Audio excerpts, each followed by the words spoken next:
قرآن کریم میں اللہ تبارک و تعالیٰ کی معرفت یعنی پہچان کے بہت قسم کے دلائل ذکر کیے گئے ہیں۔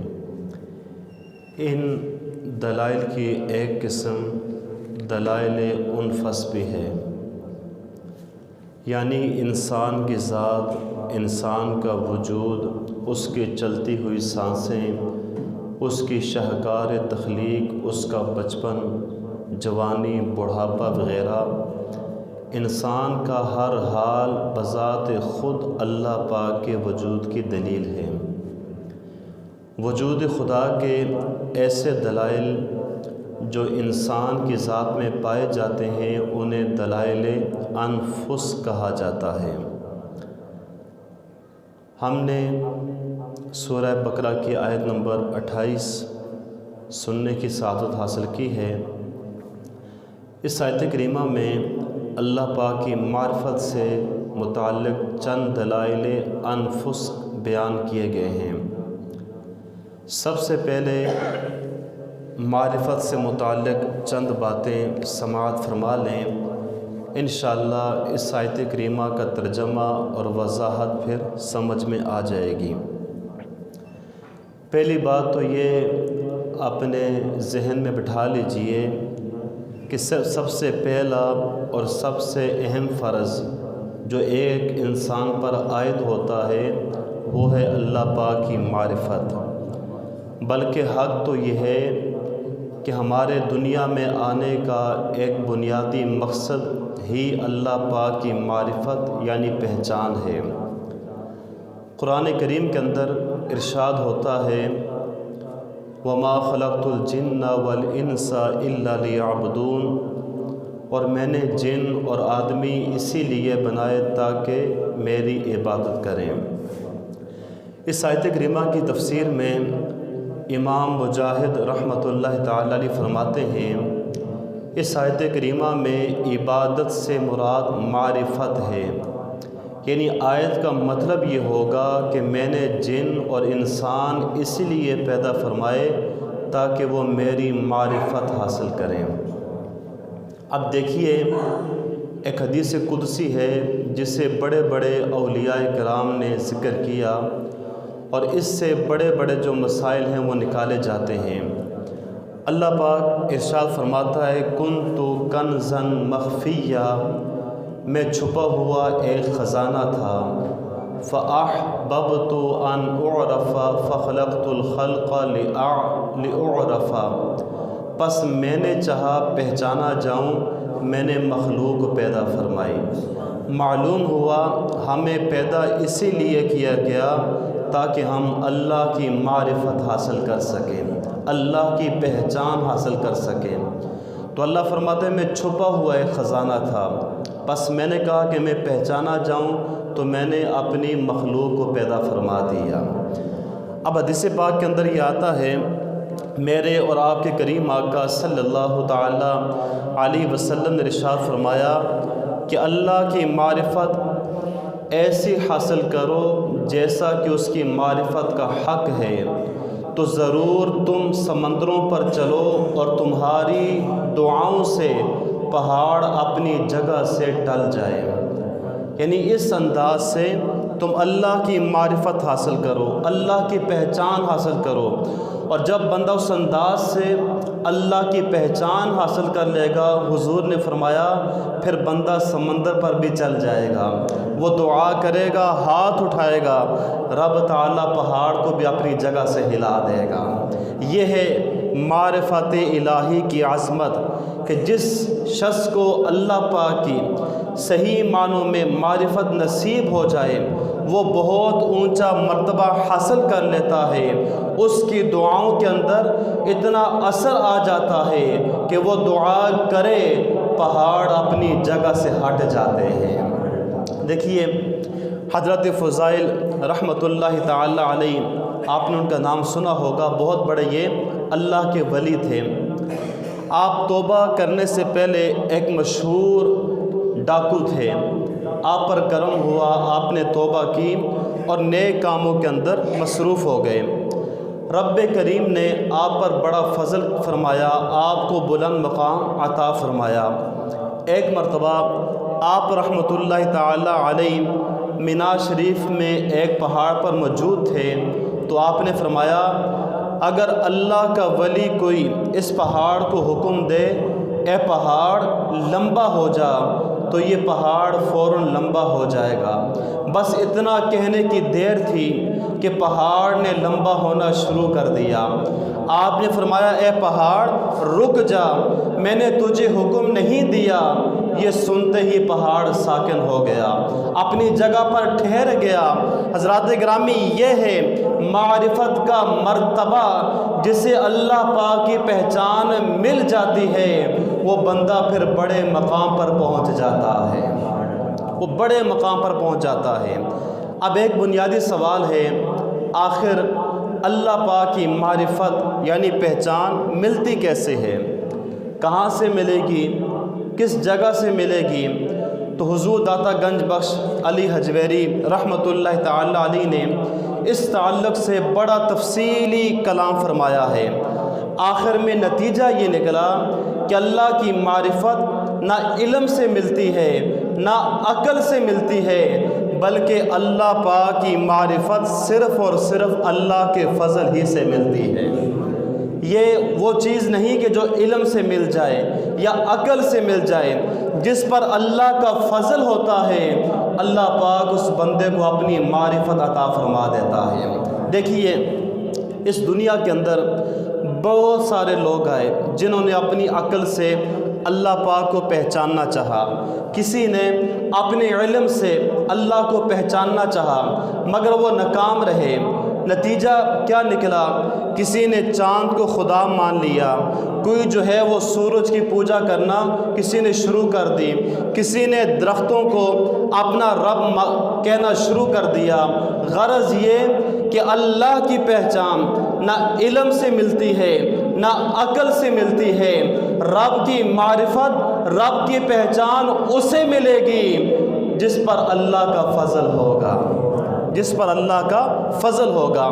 دیکھیے جب بندے پر اللہ کا فضل ہوتا ہے تب بندے کی عقل بھی روشن ہو جاتی ہے، اس کے دل کے اندر معرفت کا نور آتا ہے، پھر بندے کو کائنات کا ذرہ ذرہ، کائنات کے پتے پتے میں رب کریم کے وجود کے اور اس کی قدرتوں کے نشان نظر آنے لگ جاتے ہیں۔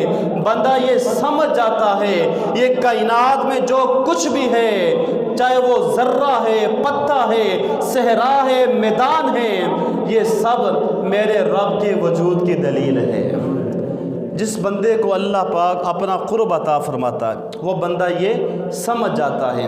دیکھیے علماء نے لکھا کہ بنی اسرائیل میں ایک شخص تھا جو ایک گائے کی پوجا کیا کرتا تھا۔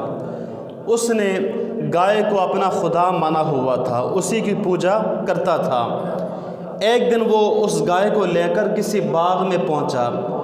اب گائے چارہ وغیرہ کھا رہی تھی، اچانک بادل چھا گئے، بجلی چمکنے لگی، بادل کی خوفناک گرج اور بجلی کی کڑک جب گائے کے کانوں میں پڑی تو گائے نے ڈر کر بھاگنا شروع کر دیا۔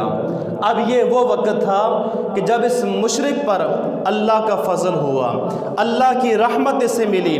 وہ سوچ میں پڑ گیا کہ یہ گائے جس کو میں اپنا خدا تصور کرتا ہوں، جس کی میں پوجا کرتا ہوں، یہ آسمان کی بجلی اور بادل سے ڈر کر بھاگ گئی، ہرگز یہ میری خدا نہیں ہو سکتی، یہ ہرگز میری خدا نہیں ہو سکتی۔ یہ سوچ کر اس نے اپنا چہرہ آسمان کی طرف اٹھایا اور کہنے لگا اے بادلوں کے رب، یہ کہہ کر اللہ کو پکارنے لگا۔ اسی وقت اللہ پاک نے اپنے پیغمبر کو وحی بھیجی کہ جاؤ فلاں شخص ہے اسے جا کر کلمہ پڑھائیے اور اسے دین کی جو بنیادی باتیں ہیں وہ بھی سمجھا دیجیے۔ یہ ہے اللہ کا فضل کہ جب ہو جائے اس وقت بندے کو اللہ تبارک و تعالیٰ کی معرفت حاصل ہو جاتی ہے۔ اب سوال یہ ہے اللہ کا فضل کیسے ملے گا؟ پہلے اللہ کی معرفت کے بارے میں ہم سنا، تو معرفت اسے ملتی ہے جس پر اللہ کا فضل ہوتا ہے۔ تو اب اللہ کا فضل کیسے ملے گا؟ حضور داتا گنج بخش رحمۃ اللہ تعالی علیہ نے اس سوال کا جواب دیتے ہوئے آپ فرماتے ہیں، جب بندہ اپنی ہستی کو مٹا دیتا ہے اسے معرفت نصیب ہو جاتی ہے، اسے معرفت حال کہتے ہیں۔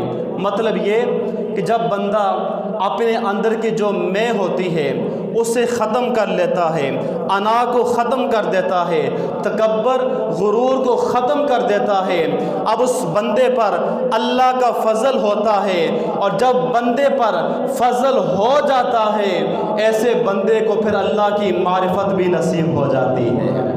اب نتیجہ کلام یہ نکلا، اللہ پاک ہے، اللہ کا وجود بھی ہے، وہ وحدہ لا شریک ہے، اس کا کوئی شریک نہیں ہے، اس کے وجود کے دلائل خود ہمارا جو یہ 5-6 فٹ کا قد ہے اس میں بھی نظر آتے ہیں، لیکن نظر تب آئیں گے جب ہم اندر کی انا کو ختم کریں گے، جب ہم اندر کے غرور کو ختم کریں گے، تکبر کو ختم کریں گے، خود پسندی کو ختم کریں گے، پھر یہ وہ دلائل ہیں جو سب کے سب ہمیں نظر آنا شروع ہو جائیں گے۔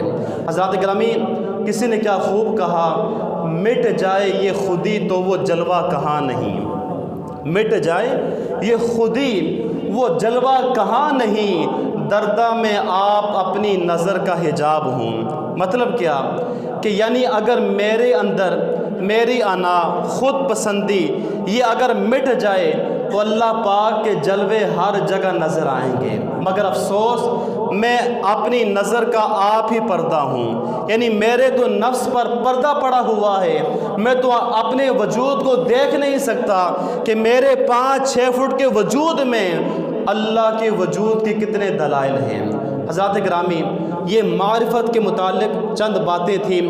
اب آئیے ہم اس قرآن کریم کی آیت کا ترجمہ سنتے ہیں جو میں نے آپ کے سامنے تلاوت کی تھی۔ تو سورہ بقرہ کی آیت نمبر 28 ہے، اس کے اندر اللہ تبارک و تعالیٰ فرماتا ہے، کیف تکفرون باللہ، تم کیسے اللہ کے منکر ہو سکتے ہو۔ اب دیکھیے، یہ تعجب دلانے والا سوال ہے، یعنی خدا کا جو انکار کرنے والے ہیں ان کو تعجب دلایا جا رہا ہے کہ کتنی حیرت کی بات ہے کہ تم رب کا ہی انکار کر رہے ہو۔ تو فرمایا کہ تم اس رب کا انکار کیسے کر سکتے ہو، حالانکہ وہ رب تو وہ ہے، وَكُنْتُمْ أَمْوَاتًا فَأَحْيَاكُمْ، حالانکہ تم مردہ تھے اس نے تمہیں زندہ کیا، ثُمَّ يُمِيتُكُمْ ثُمَّ يُحْيِيكُمْ ثُمَّ إِلَيْهِ تُرْجَعُونَ، پھر وہ تمہیں موت دے گا، پھر تمہیں زندہ کرے گا، پھر اسی کی طرف تمہیں لوٹایا جائے گا۔ اب دیکھیے، اس آیت کریمہ کے اندر انسان کی 5 حالتوں کا ذکر بیان کیا۔ اب ہر حالت میں اللہ پاک کے وجود کی ایک مستقل دلیل ہے۔ فرمایا وَكُنْتُمْ أَمْوَاتًا، حالانکہ تم مردہ تھے۔ اللہ فرماتا ہے انسان کیا تھے؟ مردہ تھے۔ اب یہ ہماری پہلی حالت ہے۔ اللہ فرماتا ہے انسان مردہ تھے۔ ایک وہ وقت تھا جب ہم کچھ بھی نہیں تھے، جب ہم کچھ بھی نہیں تھے۔ سورہ دہر 29واں سپارہ ہے، آیت نمبر 1 اللہ تبارک و تعالیٰ فرماتا ہے هل أتى على الإنسان حين من الدهر لم يكن شيئا مذكورا، بے شک آدمی پر ایک وقت وہ گزرا کہ وہ کوئی ذکر کے قابل چیز نہ تھا، یعنی انسان کچھ بھی نہ تھا، کوئی قابل ذکر انسان کا نہ تھا۔ اب اس آیت کریمہ کے میں ایک طرح ہمارے تکبر کی کاٹ ہے، ہماری انا کی، ہماری خود پسندی کی، کہ انسان ذرا غور تو کر، تو وہ تھا کہ تیرا نام و نشان تک نہیں تھا، تجھے کوئی جانتا تک نہیں تھا، تیرا کوئی تصور نہیں تھا، تو کوئی چیز نہیں تھا، رب نے تجھ پر فضل کیا، تیرا ایک رب نے وجود بنا دیا، رب نے تجھ پر فضل کیا، تیرا ایک وجود بنا دیا۔ اب جس رب نے تیرا وجود بنایا تو اسی رب کا انکار کر رہا ہے، اسی رب کو ماننے سے انکار کر رہا ہے، حالانکہ تو کچھ بھی نہیں تھا، تیرا ذکر تھا ہی نہیں، تیرا وجود تھا ہی نہیں، اللہ نے تجھے قابل ذکر چیز بنایا، یعنی جس کا ذکر کیا جائے۔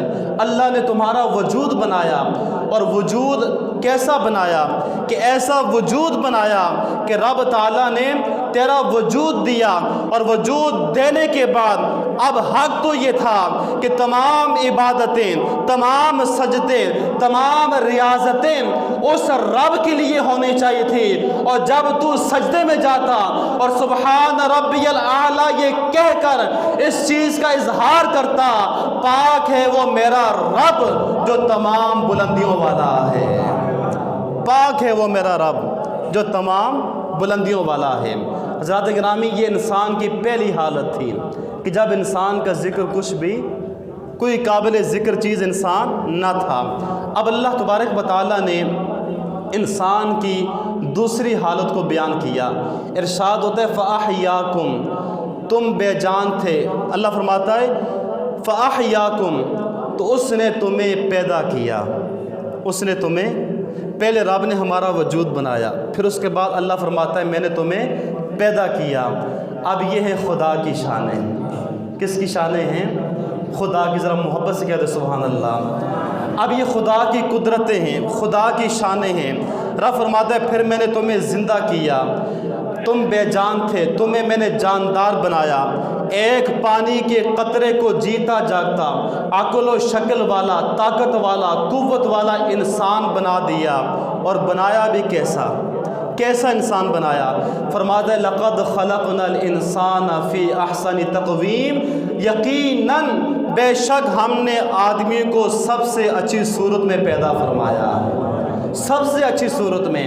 حضرات گرامی ذرا غور تو فرمائیں، دنیا کے اندر مختلف قسم کے لوگ ہیں، کوئی کالا ہے، کوئی سفید ہے، کوئی گندمی رنگ کا ہے، کسی کی شکل ہمیں دیکھنے میں اچھی لگتی ہے، کسی کی بری لگتی ہے۔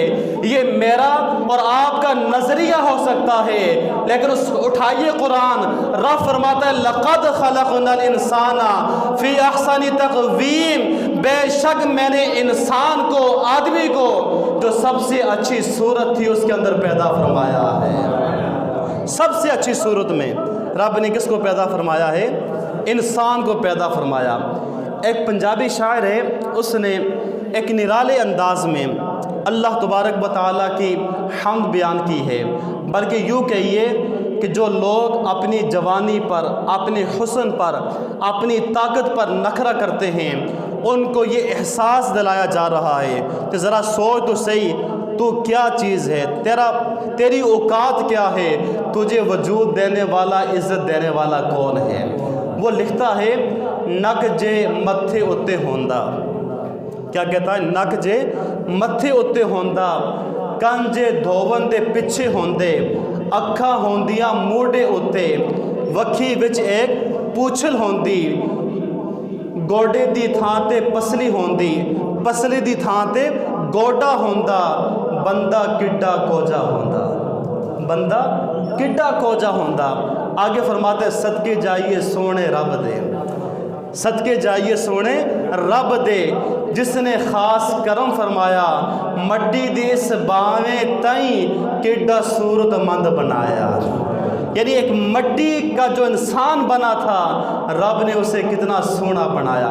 اب ایک سوچنے کی بات ہے، سمجھنے کی بات ہے، صورت کون دینے والا ہے؟ رب تعالیٰ۔ صورت کون دیتا ہے؟ رب تعالیٰ۔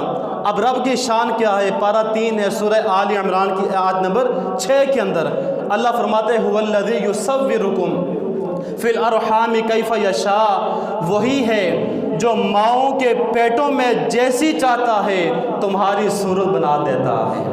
اب اللہ جیسے چاہے وہ بناتا ہے۔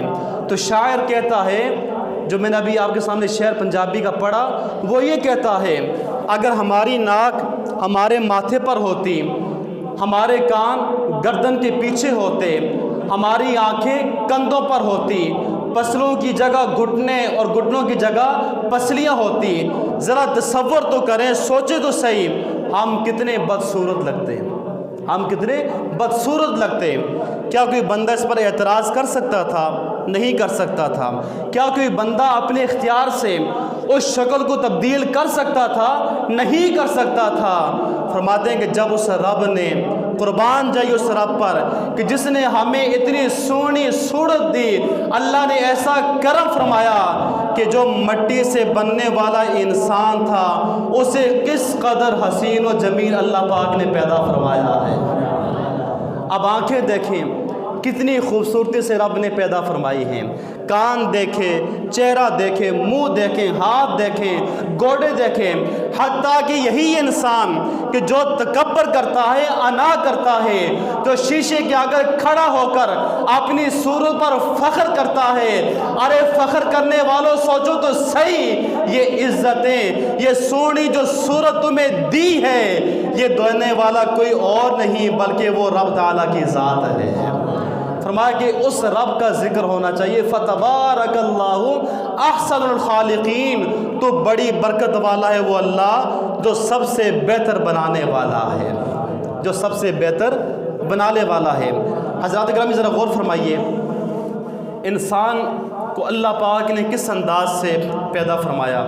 دیکھیے ایک مرتبہ امام اعظم ابو حنیفہ نعمان بن ثابت رضی اللہ تعالی عنہ آپ امام جعفر کی خدمت میں حاضر ہوئے اور امام جعفر نے آپ سے فرمایا، اے نعمان، کیا تم آنکھوں کی نمکینی، کانوں کی کرواہٹ اور نتھنوں کی گرمائش اور ہونٹوں کی مٹھاس کے بارے میں کچھ جانتے ہو؟ عرض کیا نہیں، میں تو کچھ نہیں جانتا۔ اب امام جعفر صادق رضی اللہ تعالی عنہ نے فرمایا، میرے دادا جان سے روایت ہے، نبی کریم صلی اللہ تعالی علیہ وسلم نے فرمایا، اللہ پاک نے اپنے فضل و احسان سے ابن آدم کی آنکھوں میں نمکینی رکھی ہے۔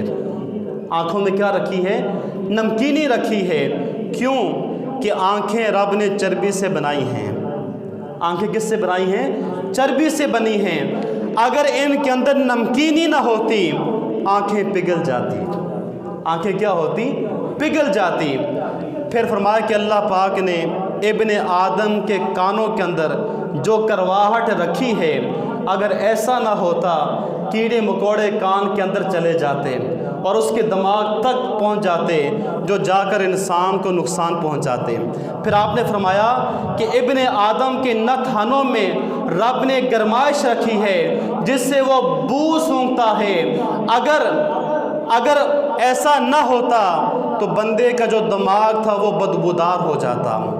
پھر فرمایا کہ اللہ پاک نے ابن آدم کے ہونٹوں پر مٹھاس رکھی ہے جس سے وہ ہر چیز کا ذائقہ چکھتا ہے اور لوگ اس کی گفتگو سے مزہ بھی اٹھاتے ہیں، اس کی گفتگو سے لطف بھی اٹھاتے ہیں۔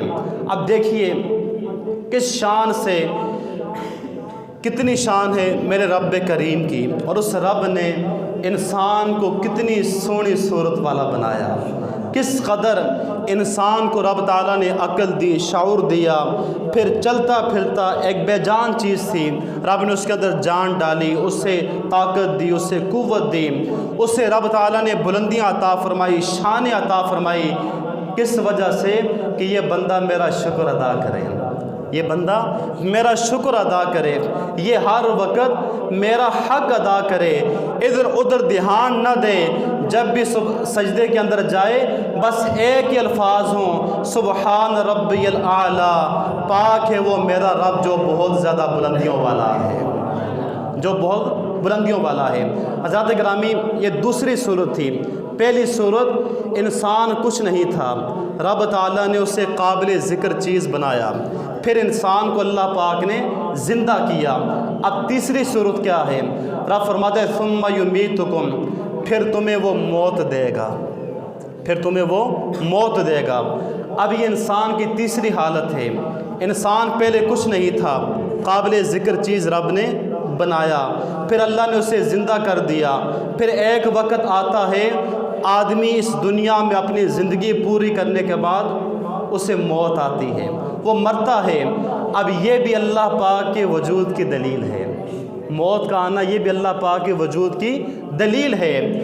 دیکھیے موت تکبر کرنے والوں کا تکبر توڑتی ہے، طاقتوروں کی طاقت کو خاک میں ملا دیتی ہے، بادشاہوں کے تخت کو الٹ دیتی ہے۔ ہزاروں مہارتیں، سائنسی ترقیاں جو ہیں، کوئی چیز بھی موت کو ٹال نہیں سکتی۔ آخر کیا وجہ ہے؟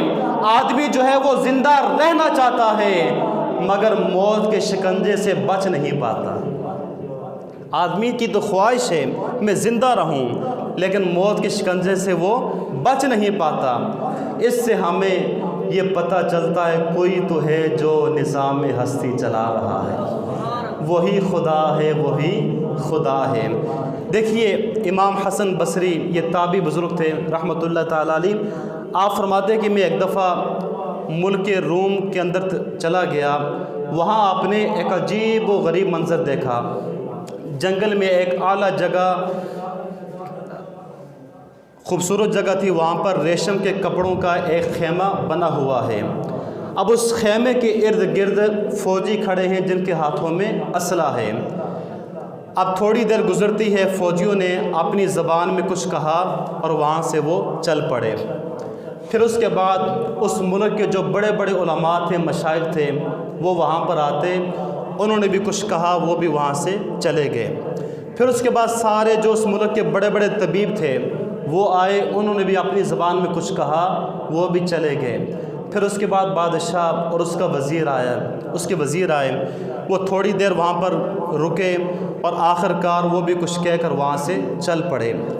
امام حسن بصری رحمۃ اللہ تعالی علیہ فرماتے ہیں کہ مجھے بڑی حیرانگی ہوئی کہ آخر یہ معاملہ کیا ہے۔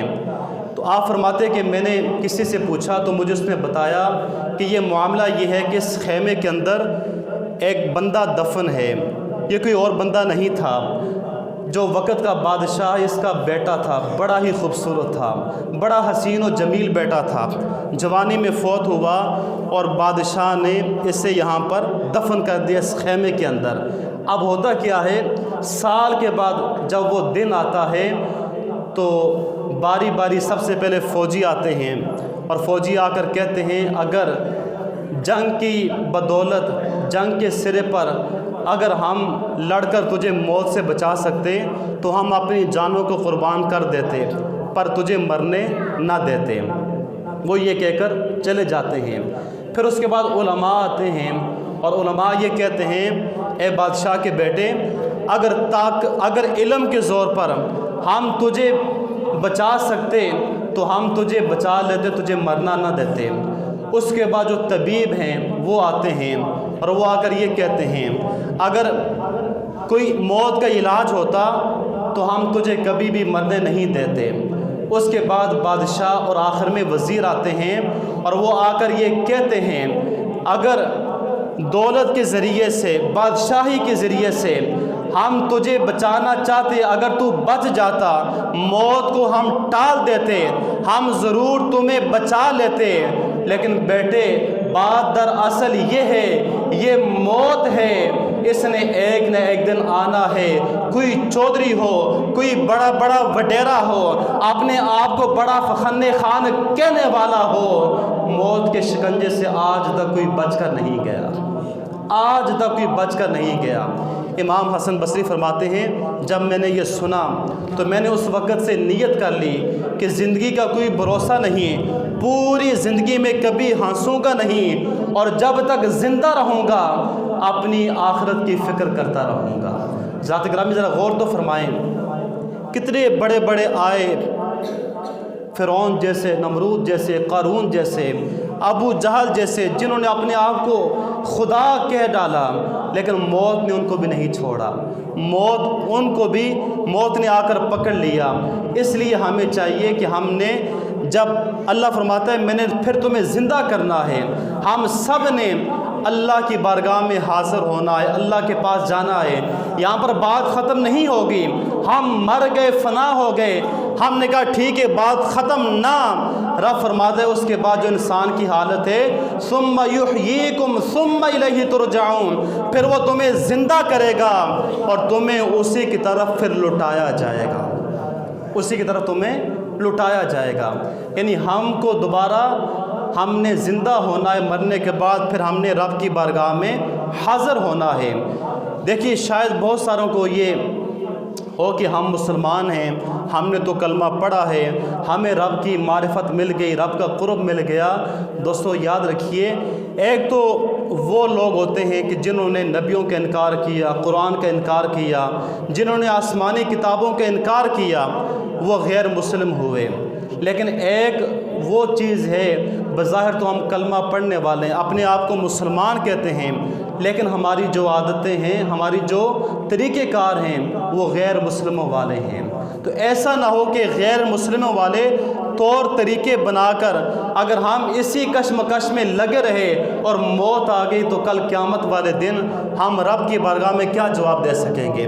اس لیے ہمیں سوچنا ہے اور اس بات کو ہم نے ذہن میں بٹھانا ہے، ہم نے رب تعالیٰ کا برگزیدہ بندہ بننا ہے، اور جب ہم رب کا برگزیدہ بندہ بن جائیں گے پھر رب تعالیٰ کی معرفت اور رب تعالیٰ کی پہچان بھی ہمیں نصیب ہو جائے گی۔ دیکھیے بندہ کیسا ہونا چاہیے۔ حضرت ابراہیم بن ادہم رحمۃ اللہ تعالی علیہ، آپ کو ایک غلام کی ضرورت پڑ گئی، آپ بازار میں خریدنے چلے گئے۔ اس وقت جو غلام ہوتے تھے وہ بازاروں سے ملا کرتے تھے۔ آپ نے اس غلام کو خریدا اور خرید کر آپ گھر لے آئے۔ اب جب گھر آئے تو آپ نے پوچھا تمہارا نام کیا ہے؟ غلام کہتا ہے جو میرا نام آپ رکھو گے وہی میرا نام ہوگا۔ آپ نے دوسرا سوال کیا کہ تم کیا کھانے کے عادی ہو؟ تو کہتا ہے جو تم کھلا دو گے میں وہی کھا لوں گا۔ آپ نے تیسرا سوال پوچھا کوئی خواہش ہو تو بتاؤ؟ تو غلام عرض کرتا ہے حضور جو آپ کی خواہش وہی میری خواہش ہے۔ عرض کرنے کا اس کا مقصد یہ تھا کہ جب غلام ہوں تو پھر نخرے کیسے؟ جو آقا کی رضا وہی غلام کی رضا۔ تو ابراہیم بن ادہم رحمۃ اللہ تعالی علیہ سوچنے لگے اور کہتے ہیں کاش میں بھی اللہ کا ایسا اطاعت گزار اور فرمانبردار بندہ بن جاتا تو کتنا بہتر ہوتا۔ آج ذرا غور کریں، ہم اپنے آپ کو مسلمان تو کہتے ہیں، کلمہ تو ہم نے پڑھ لیا ہے، کیا ہم اللہ کے جو ہے بندے بنے ہیں؟ صحیح معنوں میں نیک بندے بنے نہیں بنے میرے دوستوں؟ اس لیے آج ہمیں فکر کرنی چاہیے، بندہ وہ نہیں ہوتا جو اپنی مرضی چلائے، بندہ وہ ہوتا ہے جو مالک کی مرضی پر چلے۔ تو ہم مسلمان ہیں، ہمارا مالک رب تعالیٰ ہے، ہمارا خالق رب تعالیٰ ہے، ہمیں پیدا کرنے والی جو ذات ہے وہ رب تعالیٰ کی ذات ہے۔ اور جب بندہ رب کا برگزیدہ بندہ بن جائے، کیسے بن سکتا ہے کہ جن چیزوں کا رب نے حکم دیا ہے ان کو چھوڑنا نہیں، جن سے رب نے منع کیا ہے ان کو چھیڑنا نہیں، اور جب دکھ آ جائے، تکلیف آ جائے، خوشی آ جائے، غمی آ جائے، ہر وقت رب کی رضا کو اپنے آگے رکھنا ہے۔ پھر وہ بندہ حقیقت میں رب تعالیٰ کی رب کا قرب بھی حاصل کر لیتا ہے، اور ایسے بندے کو اللہ کی معرفت ملتی ہے اور اللہ کی پہچان بھی نصیب ہو جاتی ہے۔ اور جس بندے کو اللہ کی معرفت اور اللہ کی پہچان نصیب ہو جائے، حدیث پاک کے مطابق آقا نے فرمایا پھر اس بندے کی طاقت یہ ہوتی ہے، شان یہ ہوتی ہے، وہ بندہ اگر چاہے تو وہ سمندروں پر چلنا شروع کر دیتا ہے۔ اس کی دعا کے اندر رب نے اتنا اثر رکھا ہوتا ہے، وہ ہاتھ اٹھا دے تو رب تعالیٰ پہاڑ کو بھی ہلا کر رکھ دیتا ہے۔ حضرات گرامی، اس لیے ہم نے اللہ کا برگزیدہ